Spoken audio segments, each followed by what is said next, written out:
Hey everyone, you're listening to the 5th episode of Draftful Dodger podcast. My name is Vova Zeeon, I'm your host, and also struggling stand-up comic from Ukraine who tries to make it in Toronto. And today my guest will be one of the most interesting stand-up comedians that I've seen for a while, who has his own position, who is not afraid of being a little bit more into politics. Please warmly welcome Ian Dickie. Yeah. Okay. Good to see you, Ian. It's good to see you too, man. Yeah, thank you for having me. Yeah, that's amazing. I remember first time I met you, and that was pretty surprising because at first when I started to do comedy in here, not many of pro comedians are treating you good, to be sure. And you were one of those people who actually was talking to me, being cheerful, and gave me some advices as well, which I remember. And thank you for that. Well, no problem. You might be a bit of a reach calling me a pro. Have you done it for money? I have made money doing comedy about 3 or 4 times now. So then you're a pro. Well, fair enough. Well, I appreciate that. I'll say, man, it can be difficult making friends with comedians. I've found that, especially starting out in open mics and stuff. If you show up, and especially if you show up and do well, the people that are kind of the establishment of that crew, they might not like it. So I've never understood that mentality, man. I feel we're all at about the similar point with our aspirations. So, if feedback for you and feedback for me makes both of us better, well, then the audience is going to have a better time. And guess what? Both of our shows will do better. Yeah, and the thing that I also noticed, you were really supportive all the time that I've been on a stage, or because usually when you're coming to the open mics, the comic community is not so supportive at all. You're just sitting and trying to analyze what's going on in there. They're not having fun watching your set. Well, they're just waiting for their turn to tell their dick joke. I want to kill right now. Yeah. But yeah, in general, how actually no, not how actually. I've realized that you are one of the first guests who are actually from Ontario, yeah? And not native Canadian, but can be considered. Yeah, I'm from Manitoba originally. Oh. I grew up on a grain farm in southwestern Manitoba, kind of where Saskatchewan and North Dakota meet. But I've been Ontario based for quite some time now. I was living in a little town called Red Lake, and then I moved to Toronto in 2018 and was here for 2 years, and then actually lived in the States for 3.5 years for the duration of the pandemic. So I moved home in May of 2023. So I haven't always been an Ontario-based person, but for a good chunk of my adult life, that's been home. But that's nice. I didn't have any of my guests here who was originally from different regions of Canada. So I guess I had Aubrey, but she's from Ottawa. So yeah, GDA, and now GDA, but Manitoba, which is good. What about comedy in Manitoba? How did you meet any comedians in there before you started to stand up? No. The first time I did stand up was in Toronto. Actually, it was at Yuck Yucks on my 30th birthday. Cool. And then I didn't do it again for probably about 2 years. Once I was in the States, which is kind of where I cut my teeth, mostly in Salt Lake City, actually. And then when I moved back, it kind of had gotten the blood, so to speak. So I was pursuing it, but was living in remote Ontario. Mm-hmm. So I would drive to Manitoba to do a show. I would drive to Thunder Bay to do a show, maybe perform in a small town Legion in Northern Ontario, stuff like that. So I would only get to be on stage about 4 times a year, where I realized that you're not going to progress if that's how often you're performing. So last fall I came down here, and then that's when we crossed paths. Yeah, 40 sets. You did that challenge for yourself? 40 mics and 40 nights. Yeah. Oh, I would not recommend it. Why? Okay, name 3 pros and 3 cons? Well, 3 pros would definitely be like the repetition. Any stage fright, it kind of will beat that out of you because you're just on to the next one. If it goes well, cool. If it doesn't go well, on to the next. You get the opportunity to train that sort of muscle memory. But then the downside is just like it takes a lot out of you. I'd say I peaked around show 20 to 25. I was really feeling in a groove and doing well. And then the last 8 shows or so, I could just feel that I was burnt out and just going through the motions, which I'm certain showed in my performance. What about writing? How do you think has that challenge improved your writing at the point? I would think so because I took a class through Second City, which I think helped the writing side of things more than anything else. I learned the phrase economy of words, where every syllable in your set should be contributing to some sort of comedic climax. So learning that helped the writing, and I do feel that performance breeds creativity, creates creativity, right? So I know even now if I get home from a show, that especially if it went well, I'll get home and all of a sudden I'll have like a new 5 minutes or something, So yeah, that's true. I mean, like last time, last couple of episodes that I did before, I just figured out that like almost every comic that I know are starting their way with the first figure of comedian, like who just participates in their lives, and most comics were just mentioning their fathers as well. So how do you think who got your sense of humor really influenced at that point? Maybe like your family, and then after, how did it just influenced your comedy way? Who were the comedians? I mean, I guess you could say my dad, but I don't think that's a compliment. Why? It's okay. I think everyone who starts as a kid, who starts understands something in comedy or in humor, even comparing to nowadays, everybody started with their dad.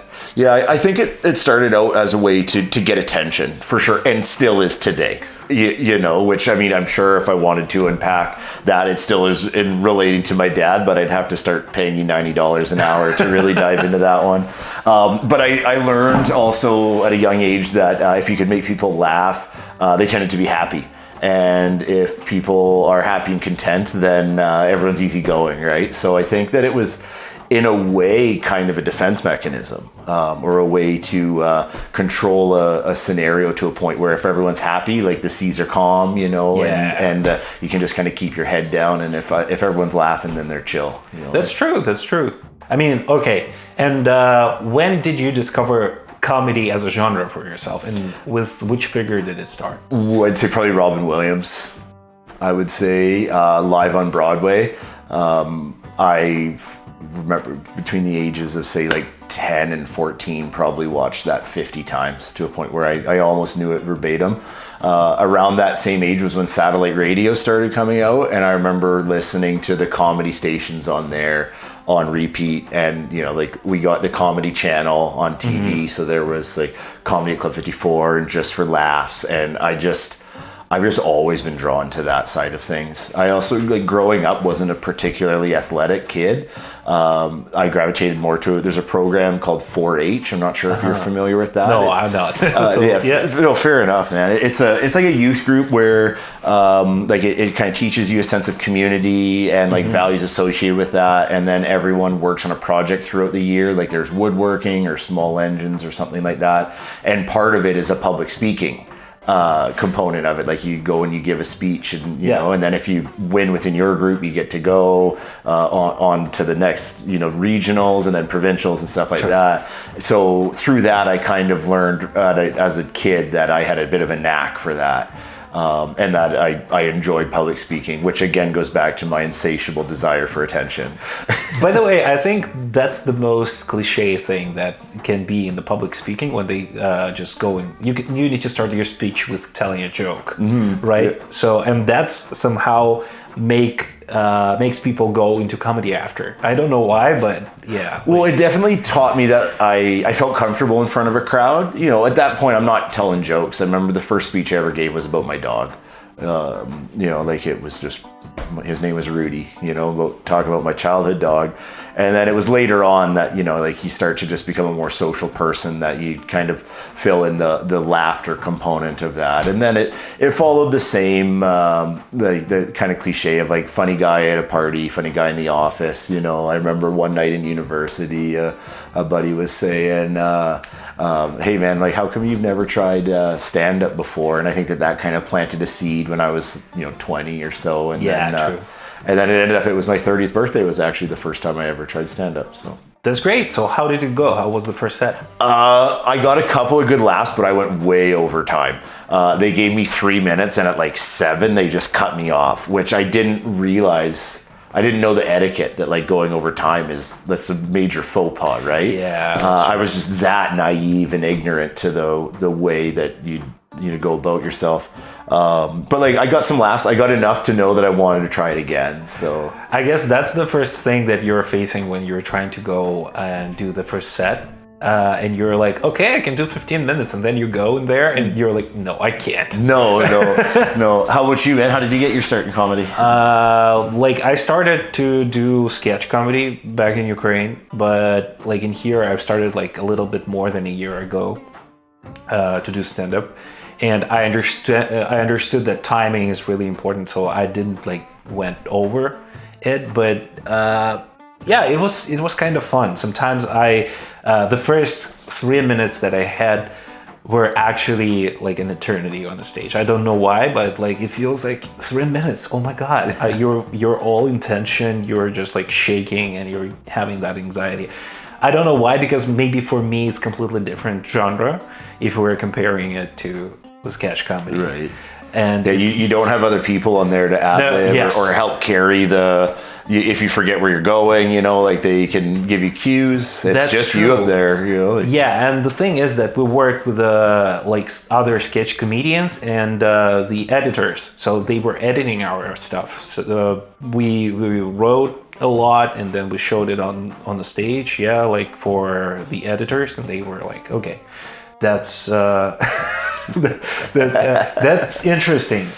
For some reason, Matthew Cumming, who was the first interviewed person on my podcast, is now standing like outside beside the window and filming us with Ian. We've got a fan. Yeah, we got a fan, and it's like the constant audience member, I guess, nowadays. So yeah, like when the material is edited, you can be sure, for like what are you showing on the stage. But stand-up is completely different thing. So you're just going, and it's like testing it on a spot. That's what made me feel so uncomfortable for a first couple of like, I don't know, like for first couple of 100 times. Yeah. that I did. Well, I don't think anybody starts out in their comfort zone.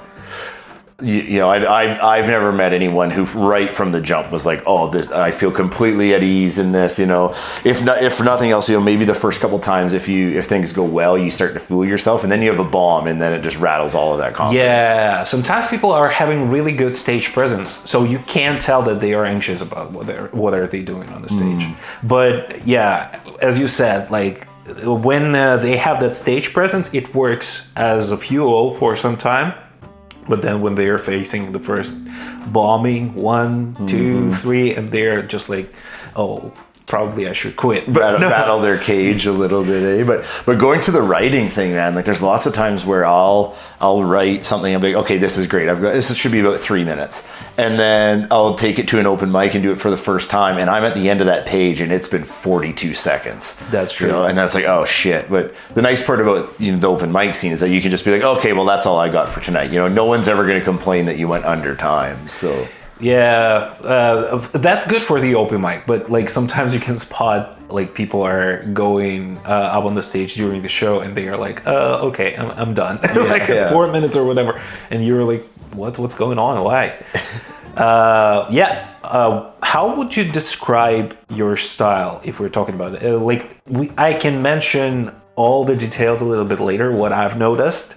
But yeah, in your personal opinion. I'd say storytelling more than anything. I was in a one-liner thing last night, and that was a little bit out of my comfort zone. I like to tell a story. I think one of the best things or adjustments I ever made was starting to sit on the stool when I'm up there. It makes me feel like we're just sort of like sitting around a campfire or something, kind of like holding court, And I've had people tell me that before, that like when I sit on the stool, they're like, you can tell you're more comfortable, your cadence slows down, your delivery gets better, and everything tightens up. So I would say above all else, I like telling a story. Yeah, like you're ground yourself at that point. But I've heard the like counter opinion on that if you're just sitting on the stage, you're not like in the moment, you're not like controlling the chaos fully.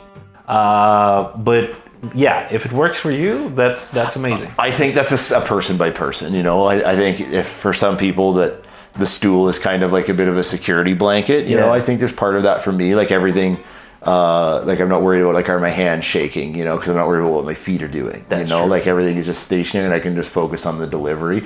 Now, if you're a comedian that does a lot of act outs, like take like a John Mulaney type, he could 100%. never sit on a stool, right? Because he's always bouncing around on the stage. But for someone who just kind of wants to be like sitting, similar to how we are tonight, and just sort of tell a story about something funny that happened, you don't necessarily need the physical component to the same degree. That's true. It depends. I mean, like a lot of comedians, for example, like in my personal opinion, or those ones that I admire, they are not doing too much act outs, but like you can see how much gestures do they put in there. And that's why I guess it gives like a lot of weight to their words as well. So it depends. And if you have fewer act outs, they can become more important to your act. Yeah, there's that component too. So how would you describe your approach to stand-up? I guess like it just transforming all the time, because when I've started, it was more focused on the jokes. So I've written like a ton of jokes, and I tried to go out and just say them out loud to understand like how the reaction would be on them. But then I figured out that it doesn't work for me. So then I started to experimenting with different shit. Like some people mentioning that they loved my performance when I just went on the stage and laid down. They were like, oh, what's going on? Kind of throws them off a little bit. Yeah. I mean, because like as soon as I guess it was just the part of my way to understand my comfort on the stage, because I thought, okay, if I'm gonna do the wildest shit that can be on the stage, I probably won't fail too much for myself. Right. As like one of my idols, Susie Ezard, said, like if you're going to fail big. Right. That's why I was trying to do that. And now I guess it's more existential stuff, because life of an immigrant in a new country, it's not the thing. It's not the really sweet stuff that you're doing in here. You're facing a lot of different difficulties, and especially for me, when I came into Canada, at first I was charmed. Right. Yeah, like as a kid, I've watched a lot of movies. I was like, oh, that's my dream. That's why I want to go like to Canada or United States. And I was like, yeah, that's the country that I want to live in. And now when you're just dealing with the adult life in here, you're just, okay. You kind of see behind the curtain a little bit. Yes, that's not that easy. That's not what Hollywood showed us. No, yeah. But yeah, you kind of get an idea how the sausage is made, and it's a little different, eh? But I mean, adversity can create an opportunity for comedy. A lot of people find humor in difficult circumstance. So that's not to say that works all the time, but it is one lens to view things through. I know a lot of people who have done that, where they view that as like kind of taking the power back. By once you've laughed at something, it can't be used against you. That's true. And like a lot of comics are actually still pushing that narrative all of the time. And what I've noticed, like there are a bunch of different immigrants that were making it in comedy, especially like in the US. I know, for example, Yakov Smirnov, originally he's from my city. Oh, really? Yeah, but he was claiming that he's like, I'm Russian, because like no one gave a fuck about like who you were. if you were from the Eastern Europe or Soviet Union. Right. But he was from Odessa, like my native city where I was born. And yeah, I know the story that after he was big and he just founded his theater, he came back to Ukraine, but no one gave a fuck about him. And he was like, because you've been pretending to be Russian. Yeah. No, I mean, like, Odessa usually before like Ukrainian independent days, like when it was acclaimed like in 1991. It used to be a Russian-speaking city, and like a lot of Russification was going on in Ukraine in general. So like the southern and eastern regions were like a lot of Russian-speaking in there. Gotcha. And then like we decided that we are having our dignity. We need to learn more about our history, and that's how we are getting into there. We're just trying to get more in historical context. Gotcha. Yeah, so it is how it is. But enough about me. What about you? Like, if we started to talk about like political stuff, a little bit of the different aspects that I just mentioned. I've seen like you've been doing sometimes like political jokes. Often, yeah. Yes, yeah. And how do you think?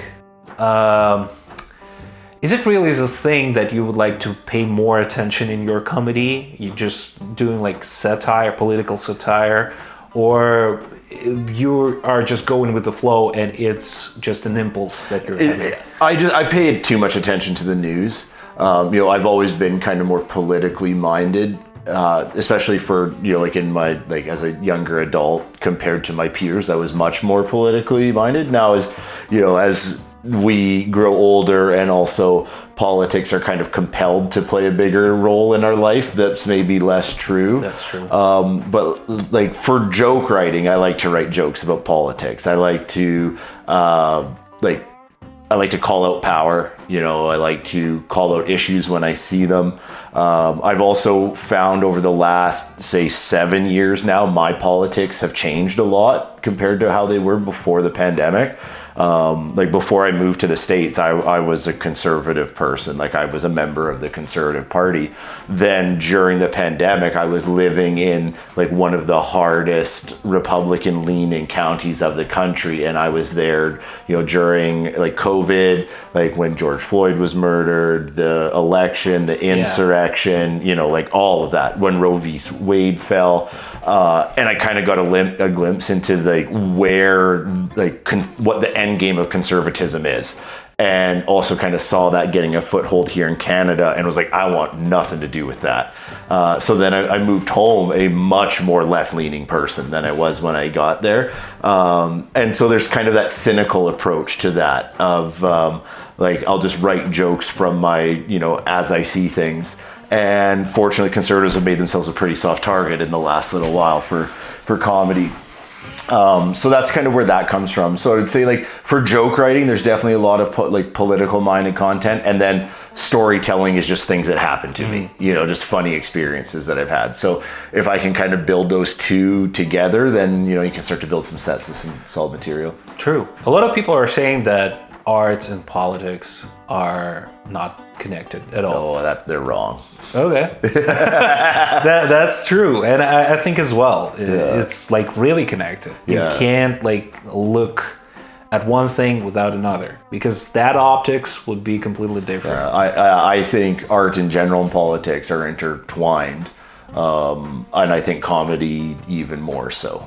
I think if you look at, especially in a time like we're living in now, like, the comedians like the Jon Stewarts of the world. Yeah. Like I think they're playing an important role. I don't know why comedians are the ones that are supposed to be, holding up this mirror, but it is what it is, right? Yes. I think it's the regular thing. Like before, people used to have jesters, like that were just trying to tell their truth, but in more comedic way. Mm-hmm. So, like, and jesters' privilege is real, right? That's true. That's true.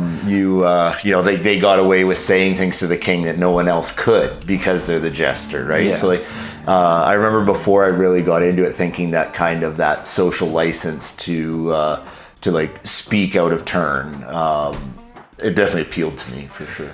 100%. What I've noticed as well, you just told me that I went from conservative to more liberal views, or like in general, you switch to old liberal. Yeah, but there is a lot of different examples of comics who did the complete inversion of it. A lot of people have done, and not comics, and just people have sort of been funneled into a much more right-leaning, you hear of the pipeline and all of that kind of stuff. Very counter culture to, the direction of a lot of society.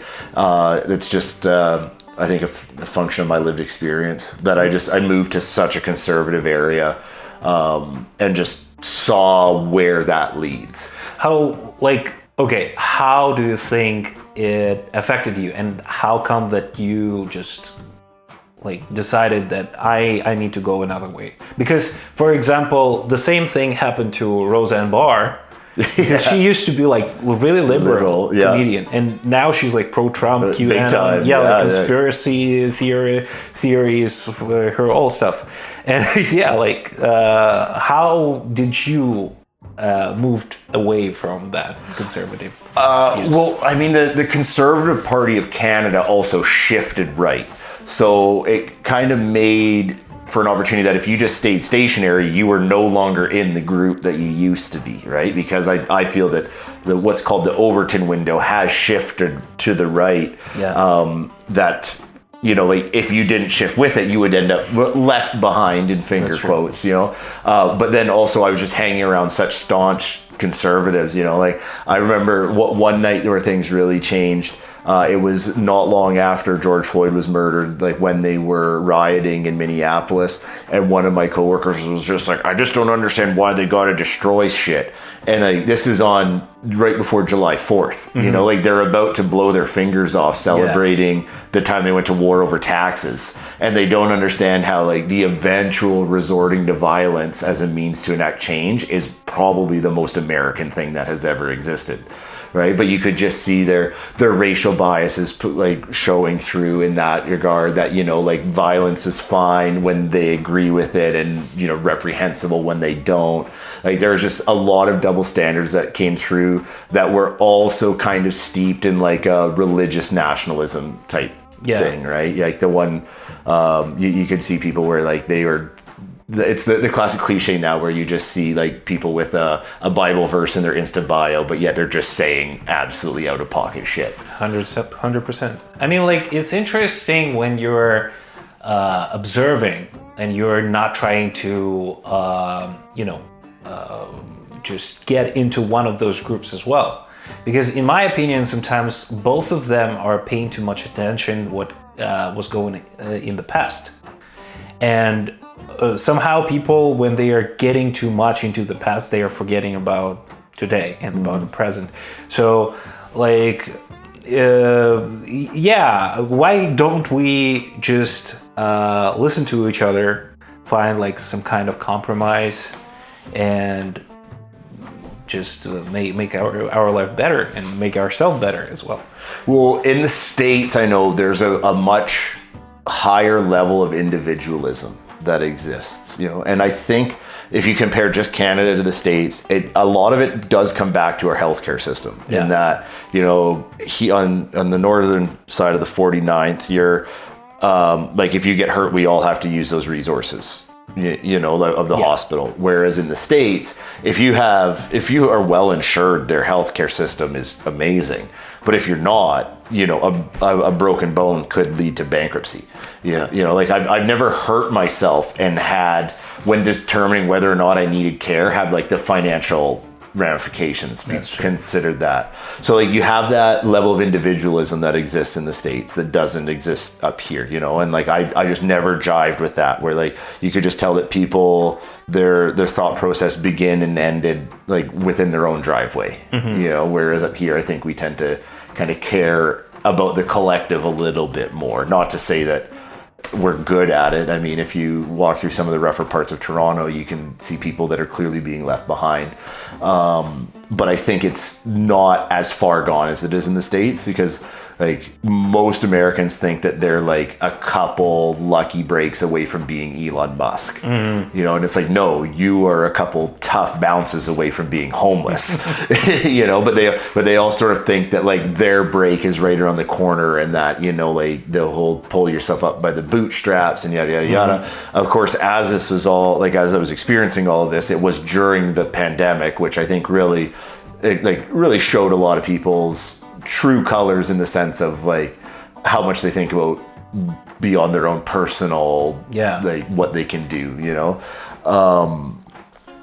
So, but there's also the like the transfer of wealth, and the wealth inequality only became worse over that period of time too, right? So you have all these super fucking rich people, and then a lot of people that think that they are just one or two lucky breaks away from joining them, when they're really not. Yeah, that's absurd. I mean, like, how there would be never like the world where everybody's rich. No fucking way. No, but we could make a world where nobody's poor. Yeah, that's true. Like, at least someone can afford something, and if you're working harder, probably yes. But yeah, what I'm trying to say is also the thing that we are seeing daily, but we're not giving attention to it. I mean, like social media as well. I'm not against it.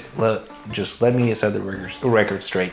I'm not against it. I'm pro it. I think it should be good, but only in the way that we're showing the truth through it. But no one is fucking doing it. No, it's manipulated big time, right? And if we were to compare our two algorithms, they would look different, you know, even about the same issue. Sometimes in comedy as well. Like you literally see person is bombing on the stage, but then you see the story like, oh, he's crushing or whatever goes on. You're like, what the fuck? No, I'm just seeing with my eyes. Yeah.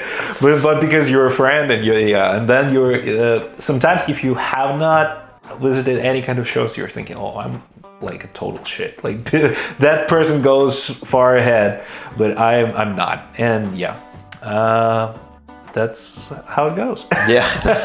Okay. Yeah. I know like through doing stand-up more regularly, I have learned that you cannot judge a comedian by one performance. That's true. You know, like you need to see someone perform several times before you get the idea of whether they're good or not, or decent, or, you know, or just not even if it's they're good or they're not, it's just where they're at as a creator. You know, because I've seen people do the same material in functionally the same delivery, and I've seen it just have people like in stitches in one room and crickets in the next. So like you can't just pop in, see one person do one set and feel like you have a beat on who they are as a comic. How do you think did actually like making it in comedy became much tougher these days, or like it still like has a lot of opportunities, much more opportunities than people had like back in the days? I mean, I think the how has changed a lot. There's definitely more of us now. You know, you talk to people who have been in the scene here in Toronto for a decade, and they say that like during the 2010s there just weren't as many comics. You know, I think COVID made a lot of people sitting at home watching stand-up, you know, think I could do that. Also, like access the social media thing we were just talking about now, right? If you have a clip that goes viral, like that can change the trajectory of your career, right? And sometimes you see people where like they get that clip and it's very apparent that they're not ready for it. You know, for the bigger stages that opens up for them, that like they haven't spent the time to be a well-rounded enough comic to step into those bigger spaces. And that's also the difference between an influencer and the comedian, for example, because like you can be the coolest reel maker ever. You can just film it, great quality, great script, but when you're going out on the stage and you're just constantly bombing. Yeah, those are two different mediums, right? So like whether it's easier to make it or not, I think because of social media, we definitely have access to larger audiences, but how you tap into that has changed a lot. Like it's not just, you get on with a local comedy club, you go on tour, and then like you start selling tickets, and you'd be on the Comedy Channel. Now like a well edited TikTok can change that. At one point, it's an opportunity, and at another one, it bugs me a lot. I mean, like, for example, if you want to just perform and do your comedy, but then you need to care about your social media as well. The self-promotion is difficult. Like, if back in the days, you can do a lot of stuff, I mean, just doing a lot of gigs. And then at some point you can hire an agent. So you're doing the headshots, you're doing the promo video, and like your agent does it. For now, you need to be your own agent. Yeah. You need to be your own driver. You need to be everything just for now. Like your cameraman, your podcast recorder, whatever. Yeah, but that's, I guess, it makes it a little bit tougher. And because of the competition in between of internet users. Like, I guess comedy became much wider these days because everybody can film like a funny video nowadays. Yeah, and it doesn't need to be in front of an audience. Yes. It can be like, I think it's a kind of a golden age for sketch comedy. I don't know if the same can be said for stand-up, but... like memes, for example, they're the same thing, like one-liner jokes, but they are done in the meme, so like you can see the face of the person, but they are... Yeah, the context and the juxtaposition, I think coming out of COVID, there was sort of a renaissance for stand-up, because everyone was hungry for live entertainment, because like movie theaters were full, like bands were seeing larger crowds, and stand-up was part of that. Like everyone had been cooped up for so long that the novelty of seeing live entertainment was something that we all yearned for. I think that's worn off by this point, in 2026, that's not really true anymore. But, 2022 to 2024, like there was still opportunities there. I mean, how quickly it changed, like in 6 years as well. Like we've been missing that for a couple of years, and then like 4 more years, and we are enough of it. Yeah, we're fed up with live performance. Everyone's just right back to only looking at their phones. Like we all have ADD, and that's another thing about like when you're editing reels or whatever, is that you have to edit it down to like 15 seconds. That's true. Like you don't have the time for a big setup and the meat of the joke and then the punchline. Like you almost need to boil stuff down to maybe not a one-liner, but it has to be very succinct. And I'm not sure which point in time, like the direction of comedy started to really favor crowd work. Like I think it's because, like, again, it doesn't matter a lot for people. They see the interaction with the live audience, and they are not thinking about the jokes that were written before it. And because comedians like didn't want to show their material, so you can go and see them on the stage performing with their written set, they were like, okay, what should I do? I can do my promo with Crowdwork. Crowdwork. That's a really good point, that you're not burning your jokes. Yeah, but at the same time, like I've heard a bunch of reviews for. I guess it started with Matt Rife. He was a big one of them. Yeah. Yes. Yeah. Like a lot of people were watching Matt Rife, and they decided like, I can do the same shit. Like I can go out on the stage and just asking, what are you doing? Are you in love? Are you fucking? Or whatever is going on. But it's not how it works. Like people are missing the context. What's behind that? He does like, for example, 15 minutes of the material, and then he goes with the crowd work. Yeah, because like he creates the premise for that crowd work. That is, I think, like I'm not familiar with that much of his stuff. I've seen some of his stuff, but my takeaway was basically that like his crowd work was definitely his bright spot, like, and there's nothing wrong with that, that's definitely a type of comedy. And I would say, goes as far to say that it requires an elevated level of courage to go out there and know that you're at the mercy of what the crowd gives you. Like when we go on stage, like I know what I've got, my points, I know what I want to say, and I'm trying to deliver every syllable in the same manner that I know has worked in the past. He's going out there being like, I'm going to find out what this person does and then be funny about it right now. And like, so like in an off the cuff, it's almost like where improv meets stand up.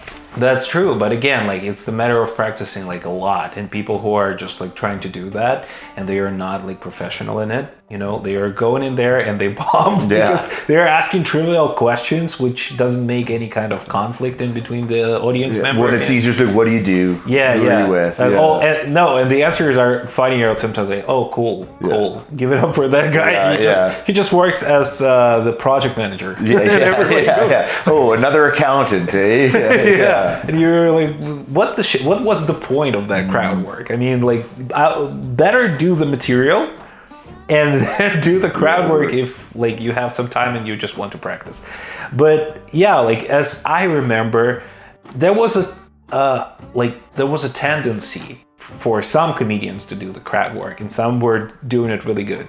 Like, okay, he's not the best example, but Russell Brand, like he started all the time with the crowd work.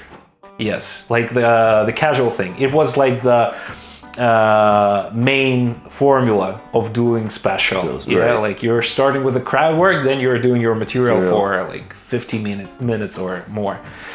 But yeah, right now when you're watching like a lot of different specials, even the old ones, there was no such tendency at all. People were going out there, hello, how we're doing, and just doing the material. And for better or worse, one way or another, the prevalence of crowd work has changed audiences in that people think that it is more acceptable to just make themselves involved in the show. You know, like there's a lot more people that will speak out now, whereas I haven't been in the game long enough to really know, but this is just what I've seen from, you know. They're becoming hecklers. Yeah, there's definitely more heckling in there. But like they just sort of feel that like, oh, well, I can become involved. And, you know, like everyone wants to think that like they could be the star of the show, you know, like before doing stand-up, I'd watch stand-up and be like, I could do that. Now I didn't speak out during shows. Before it could be your funny uncle. Now it's like everyone. Now everyone's like, oh, I could, you know, like I'll say something edgy and then I'll recognize myself in their clip on social media, you know. We're all just egomaniacs, man. Every one of us. Like. Yeah, but with that point of view as well, like how do you think, is there such a need of a crowd work nowadays? In general in stand-up? No, it's the algorithm that likes it. I think like TikTok and Instagram, they reward that. You know, they were just like, oh, this gets engagement because there's an audience member that they can project themselves into. You know, like when you're sitting there with your phone in your hand, you can make yourself either person in that interaction that you're viewing, right? So I think that's part of why it does well. And I love like people are doing the same headlines everywhere. Yeah, like a comedian roasted hell out of the heckler. Comedian destroys drunk crowd, you know. And you're watching that and okay, literally the same thing, like nothing special about it, because every single time that they are trying to interact with the audience, especially if someone heckles them, just interrupts them, they're just, oh, shut the fuck up, get the fuck out of here. And like that pisses me off, because like it has no point, it has no intellectual component in that. You kind of have to give the person a second to like shoot their shot, so to speak, and then just be prepared to handle it. And the quicker you can handle it, and like the more like definitively you handle it, then the chances are they won't do that anymore. I remember the first night I ever did stand-up. So this like after I did my set, it was just open season on me, right? Which is like kind of a rite of passage. Plus, also I had broken the rule of going too long, so I had it coming, you know. And the headliner was a pro. You know, it was the open mic night, but they had someone coming in who clearly hadn't been there throughout the show, right? Because they'd all asked me, okay, well, what do you do, right? And I'm a geologist, and they're cool. So he comes over. He's like, so what do you do? And I was like, I'm a geologist. And he's like, you are human scum. He's like, all you do is rape and pillage the earth. And I just went, and put copper in that microphone. And you could tell that he looked at it and he's like, you know, and then I followed up. I said, you know, or like pipes in your house. Yeah, like at least you need to be a little bit smarter than you're pretending to be. Absolutely, you know. But then he goes on, I go, or, you know, pipes in your house. He's like, well, I have PVC. And I just said, that's made out of oil and gas. I did that too. And then he went over to the other side of the room to go try to do some crowd work over there. there. And I think that was probably more confidence inspiring than anything else, was that like the little bit of success that I found on the stage was nothing compared to the fact that like a pro was gunning for me and I clapped back twice and sent him packing. That's great. I mean, that's how it works. Sometimes it pisses me off because like I usually also can see some pro comics performing on the stage. And for example, I don't know, have you done amateur night at Yak Yak's? Not since that one time. Like not since the very first time I ever did. So like I hate you can see like a lot of amateur and pro comics that are performing on stage. And here's the thing that I've noticed, like the tendency of that show is like $5 for the ticket going in there.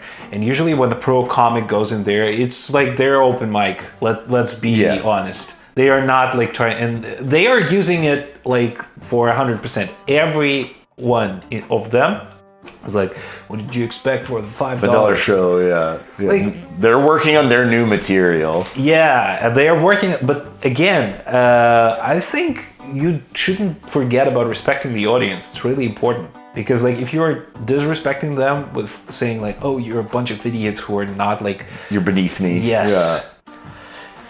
Yeah, it's easy to say this sitting here, you know, like without that success of maybe in a few years, you know, all of a sudden it'll be like, oh, wow, that really went to your head. But like, I find that it's that like connection and camaraderie with the audience, that's why I have fun, you know, like I remember when I first started out telling a buddy, I was like, if you ever see me like picking on audience members, I want you to call me out on that immediately. It's different if someone's heckling, you know, like if someone is involving themselves in the show, whatever, you know, like if they're going to bring the heat, prepare to get smoked, you know, but like you see comics that just go out there and belittle the crowd. And I don't get it, man. Like it's not hard to be a bully. It's hard to be a comedian, you know, to go out there and make people laugh. And like, if someone in the audience, if your joke has to be at the expense of someone in the audience, in my opinion, you're not a comedian. You're just a bully. That's true. Like you're just a mean person, you know, like make yourself the butt of the joke, make public figures or a scenario the public, you know, but if someone just who paid $5 because they didn't want to sit at home on a Tuesday night comes out and now all of a sudden they're getting belittled because they're sitting at a table by themselves, like, that's who needs to get off the stage, you know, like. Yeah, but that's at the same point they call it like the roast. Yeah, and it's not the roast. I mean, like the term roast actually made the edges are so blurry right now. Yeah, when people are, oh, I was just roasting. No, you were just you're just a mean person. Yes, you know? Yes. It's not about roasting. Roasting has something that you're just trying to put in some sense in there. Yeah, or just like make fun of the person, which is like, I don't know, disputable or whatever. I've never wanted to be part of a roast. Like I never have. Can't remember any time. And nor is like would I ever really want to go in a roast battle type thing. It doesn't appeal to me. Like I got picked on a lot growing up. Which I think is probably also why I like making people laugh, you know, because it's like it disarms everyone, you know. So like maybe that's a little bit going back to my own childhood of like getting picked on, where I like when I see comics doing that, I'm like, no, man, like this like why do you need to do that? Some people are thinking that I guess that's the way to get rid of that toxicity. And with the same way, it also like a thing that can show your danger. Yeah, like you're taking the risk with that material while you're just trying to battle someone. Well, but at some point, like you're trying to pretend that you're dangerous, so people are not going to. I guess intimidating. Like, like the defensive mechanism, probably. But who knows? Like, I don't find it particularly funny, you know, like now if there's a comedian roast battle, you know, where it's like, okay, they signed up, you know, they're friends, they're going into it, you know, okay, do it, you know, like by all means, like take that creative freedom and have fun with it. You guys all know what's going on. It's when I see people like picking on someone in the crowd that I'm like, man, like you are the entertainer here, and why does that joke have to come at this person's expense? They didn't sign up for that, you know, and this is assuming they haven't blurted anything out, they haven't heckled, they're just there, like sitting on the dark side of the room because they wanted to go see some comedy, and all of a sudden now, like, they're the butt of the joke. I don't know. Yeah, like there was a case like literally a month ago when the comic, I guess all accusation was about Armin or Bobby. Yeah, like was a girl who was sitting in the audience and she didn't laugh at his jokes, and then he started like roast her like in the most harassing way, and for me it just has no sense. No, it wasn't funny. It wasn't well delivered. It was hurtful and mean spirited. Yeah, I remember seeing that clip and being like, man, that is like the best way you could describe it is hacky. And like that is if you felt some reason to be nice to that guy. I don't know him, but I don't know. I remember when that went around, I was like, yeah, man, you deserve the heat you're getting. Like that. Well, I don't know why you would do that. It like you were harassing that woman. Like, yeah, that's weird sometimes. Okay, from like the bad news, let's talk a little bit about a positive thing. Local comedians who like name your top list of those comics that you would highly recommend to go and watch on the stage performing here in Toronto. Well, if you get a chance, I mean, there's a guy named Vova that I think kills it every time I see him. Who's that? I'm an exception of that list for now. I really like Jamal Watson's really good. Keith Andrews is really good. He's like starting to make some strides in his material. Who else do we got? Adam Walsh is good. I don't know, man. I have to think. We're remembering Paris sometimes. Paris, yeah. You know, man, no, you talk about taking risks with delivery. Now, yes. There's a guy who commits to his bit, you know. I've chatted with Paris a little bit. I've never hung out with Paris. I'd be curious to know what he's like off stage. Oh, he's the same, literally. Like, as he is, like, yes. He's not, that's not a persona, hey? Like, that is... I think, yeah, like, probably he's literally the same. He's... like, how can I explain it? He is it's so fun to interact with him, especially like he can take everything seriously, but at some point he just like turns it off and you're like, was it serious right now? Yeah, you never know where the bit ends. Yeah. And, like my favorite thing when you're just trying to talk to him and then you're just like saying to him your point of view, and he goes like, and then just walks away. Leaves. Yeah, you're like, okay, what should I do with that? Was I offensive or what? No.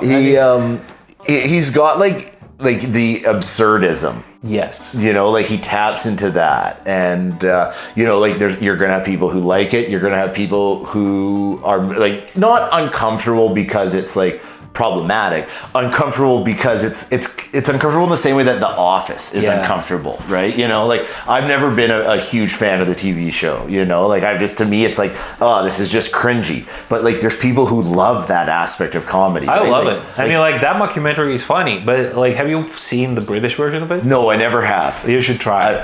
It's better. Some people are like, they are hating the American Office, but they love British. The British one. Maybe I should give it because that's Ricky Gervais is in that, right? Yeah. It was him and like a bunch of British comics as well who were doing. Because I remember when it was like the American one was popular though. I found myself just being like it's the cringiness is why it's funny. That's why, like the cringe comedy. That's how we got it at least. And there's nothing wrong with it. It's not problematic. It's just it's different, you know. And you're gonna have people who. Like you're gonna have people who really like it and don't like it for the same reason. I guess it was the matter that people seen it like so much in the real life, like the cringe comedy that was like created, and then they decided, okay, we're gonna have like the whole story about it. And that's how that sitcom appeared. And I felt the same way. I was like, if you guys just want to see awkwardness, just follow me around, man. Like, just watch me interact on a daily basis. Like, I'll give you some cringe content. That's how it works. Yeah. You know, and I mean, like, the writing is fine. You know, it's great. But, like, you know, like, so to go back to, like, Paris's delivery, though, like, that absurdism is what, that's what he's going for. And that's why it works. But it's not cringe for he does it like more in that absurd way. Yeah, he just goes in there and he just tries to like transmit all the thing that he has inside his head, but by doing the delivery, doing some kind of variety stuff probably. And yeah, I find it really funny. It's not that cringy when you're just like it's disgusting, but it's funny. Yeah, because that's probably his cringe kind of. But for him, you're like, oh, that's really but busting my mind. Like, I respect it because it comes with an extra level of commitment. That's true. You know, like you've got to commit to the bit of like, if there's an uncomfortable silence, like leaning into that. And I think he derives power from that. You know, whereas like if I tell a joke and it goes flat, I'm like, oh God, I got to move on to the next material. You know, whereas like he's like, no, like this is why it's funny for me. Yeah, and he or he can go, never mind. And how much time do I have left? That's like he just took a lot of different tools out of his like open mic stuff, I suppose, and he implemented that in his set, which is amazing. Like not only the jokes, but like the interaction with the audience and other comics. Can you restart my time? How much time do I have? I think approximately I have 42 seconds. I think maybe like 37 now. So I'm gonna do my best joke. I really love the guy. I'm trying to get him on my podcast, but he's not like. He's not. I can see where he's hard to schedule. He is actually doing a lot of stuff. He works on television. Does he? Yeah, he does like the decorations and for the studio and whatever. Yeah, because like he all the time he does like the props and he goes. Into the open mics and his hands are in the paint. One time he was going in there and the golden paint was it was like, what are we doing? Paris, will you touch me and I will turn gold? And he's like, no. And then he left. And that's how I know my humor is bad. Okay. That was a pretty interesting conversation. So like we have one more minute of promotion. So the show is gonna be like next Wednesday.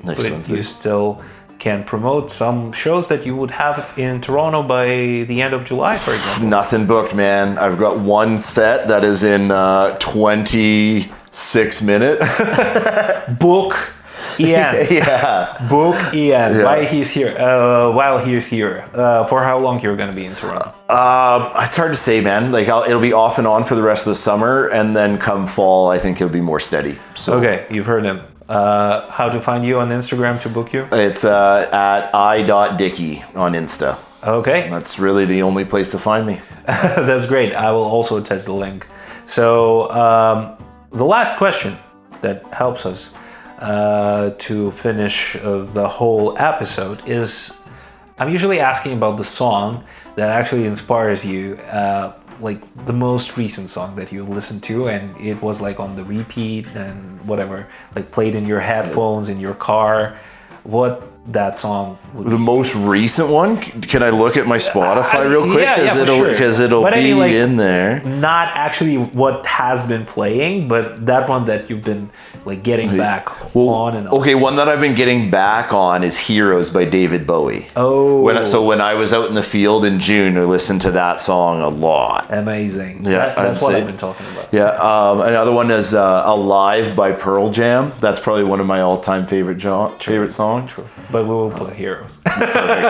Heroes are great. And that was Draftful Dodger podcast. Your host, Vova Zeeon. But how about you, man? You got shows coming up? You got plugs? No, I have no idea when I'm going to do any kind of gig. But like follow me on social media. I'm usually posting that shit in there and whatever it takes. Also all the links would be in the bio section. But I'm really grateful. Thanks for having me, bud. It's good to see you. Good to see you too. Let's do some mics when I get back. Yeah, sure. And now Heroes by David Bowie. Just for one day.